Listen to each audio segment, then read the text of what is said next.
How you can best improve your English depends on where you live and particularly on whether or not you live in an English-speaking community. If you hear English spoken every day and mix freely with English-speaking people, that is on the whole an advantage. On the other hand, it is often confusing to have the whole language poured over you at once. Ideally, a step-by-step course should accompany or lead up to this experience. It will also help a great deal if you can easily get the sort of English books in which you are interested. To read a lot is essential. It is stupid not to venture outside the examination books or the textbooks you have chosen for intensive study. Read as many books in English as you can. Not as a duty but for pleasure. Do not choose the most difficult books you find, with the idea of listing and learning as many new words as possible. Choose what is likely to interest you and be sure in advance that it is not too hard.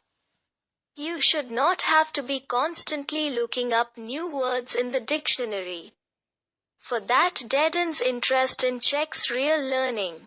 Look up a word here and there, but as a general policy, try to push ahead, guessing what words mean from the context.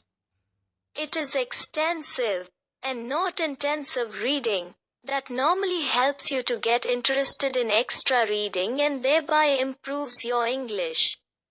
You should enjoy the feeling which extensive reading gives of having some command of the language. As you read, you will become more and more familiar with words and sentence patterns you already know, understanding them better and better as you meet them in more and more contexts, some of which may differ only slightly from others. Some people say that we cannot learn to speak a language better with the help of book. To believe this is to believe that the spoken language and the written language are quite different things. This is not so. There is a very great deal in common between the two. In learning the patterns and vocabulary of the written form, we are learning to a considerable extent those of the spoken form. 2. We are, in fact, learning the language, and not merely one form of the language.